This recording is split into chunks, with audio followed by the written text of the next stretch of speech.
Okay, the first microphone that I'm using right now is the standard stick microphone that's used to this day for interviews. It's called the Electro-Voice RE50B.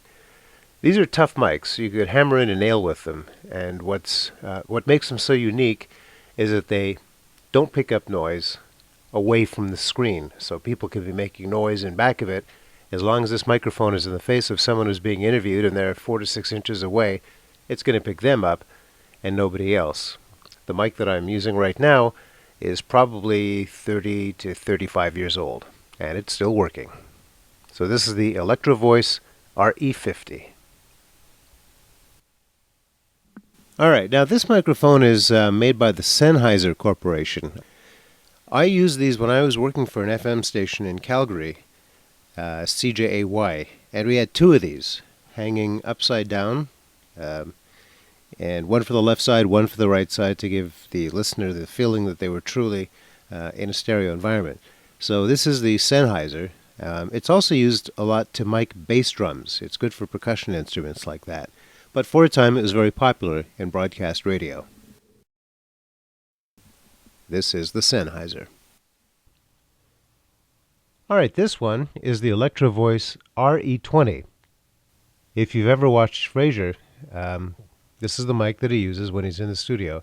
It's also used by Don Imus, by Sirius Satellite Radio. Virtually everybody uses this microphone. And the reason it's popular is the same reason as the other Electro-Voice microphone, because it tends to ignore noise other than sound which is directly, or just about, almost directly in front of it. It's got a decent sound. WCBS, I think, uses them also in New York City.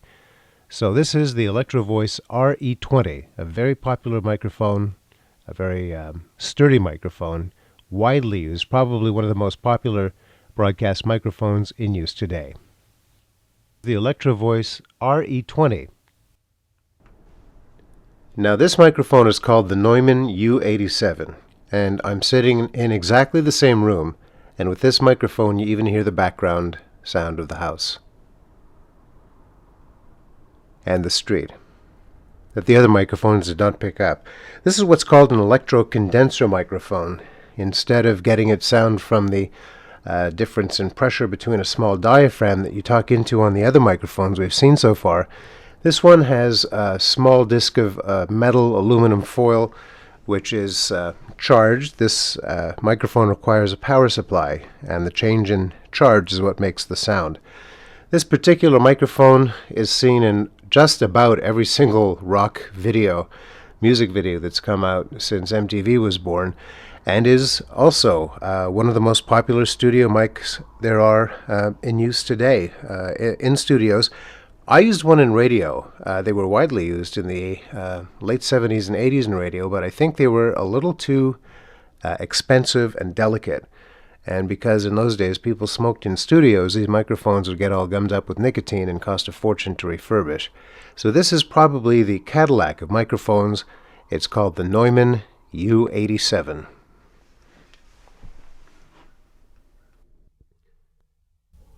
This microphone that I'm using now is giving you really the sound of history. This is the RCA 44BX microphone. There were various versions made before this one came out. I think they stopped making these in the early 1950s. This one is refurbished. I got it from the control room of a radio station that I did not work for. Actually, I didn't just get it from the control room. Actually, it was sold to me. It's got a wonderful, warm, deep sound. This microphone and the next one I'm going to show you work on a different principles than the others. This is called a ribbon or a velocity microphone, and what there's a huge electromagnet inside this microphone, and it is suspended underneath a thin piece of corrugated foil, which is held in place by brackets. As the foil moves from the wind and air molecules moving from my voice or music, this is a wonderful microphone for recording orchestras, as you see in movies, that produces a signal, and out it comes. A very popular microphone, a little bit sensitive. These microphones are sensitive to mechanical shock and to blowing into them, but they have wonderful warm sound. And all I'm doing, I'm not processing this, I'm just cleaning up a little bit of the hiss and making it louder for you. This is a classic microphone, the RCA 44BX. And this is probably the best sister microphone to an RCA 44BX. This is the famous RCA 77DX microphone. This is also a ribbon velocity type. There were two types made. This one, which has the polished chrome grill on the outside, but there's also brushed finish, but a little bit darker, an umber color, that was used for television shows. And in fact, on some old TV shows, you do see an RCA 77DX being suspended from above to pick up the sound. This is the microphone you see on Larry King's desk. As you can hear from the sound, this is not the microphone that's picking up his actual sound. And this is also, like the 44BX, come to mean a symbol for broadcast radio. It's used in many logos, and it's easier to draw than the 44BX. That is our microphone tour for today. Okay, let's go through these one last time before we go. So this is the Electro-Voice RE50. This is the Sennheiser. The Electro-Voice RE20. It's called the Neumann U87. The RCA 44BX.